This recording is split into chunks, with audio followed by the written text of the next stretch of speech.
नमस्कार मित्रांनो, आज आपण ऐकणार आहोत स्वामी समर्थ यांच्या अद्भुत शक्तीची एक सत्य प्रेरणादायी कथा, जे तुमच्या आयुष्यात आशा आणि विश्वास निर्माण करेल.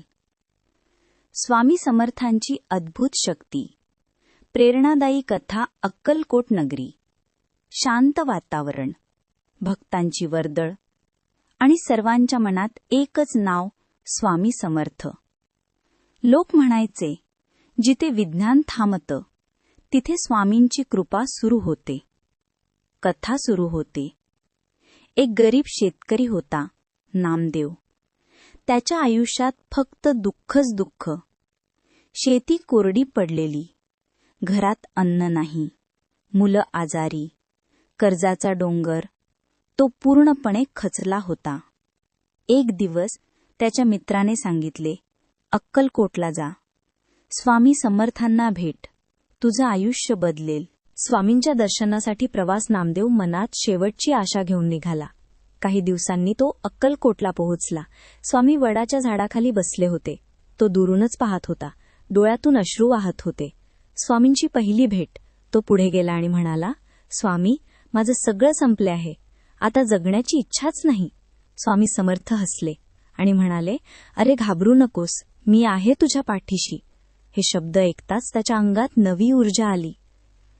अद्भुत चमत्कार.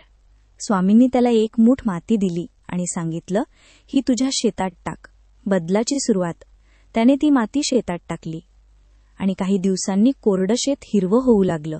पिकं भरघोस यायला लागली. घरात सुखसमृद्धी आली. अजून एक चमत्कार. त्याच्या मुलाला गंभीर आजार होता.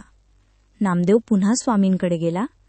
स्वामींनी फक्त त्याच्या मुलाच्या डोक्यावर हात ठेवला आणि म्हणाले, जा, तुझा मुलगा ठीक होईल. आणि खरोखरच काही दिवसांत मुलगा पूर्ण बरा झाला. नामदेवला थोडं विचित्र वाटलं, पण लोकांची श्रद्धा वाढली. हा चमत्कार पाहून गावातील लोकही स्वामींच्या चरणी आले. सर्वांना जाणवलं, स्वामी समर्थ फक्त संत नाहीत, ते दैवी शक्तीचा अवतार आहेत. कथेचा संदेश. ही कथा आपल्याला शिकवते की श्रद्धा असेल तर अशक्य काहीच नाही. संकटातही विश्वास ठेवावा. स्वामी समर्थ आपल्या भक्तांची कधीच साथ सोडत नाहीत. शेवटचा मंत्र, श्री स्वामी समर्थ. श्री स्वामी समर्थ हा मंत्र मनापासून म्हणा. स्वामींची कृपा तुमच्यावर नक्की होईल.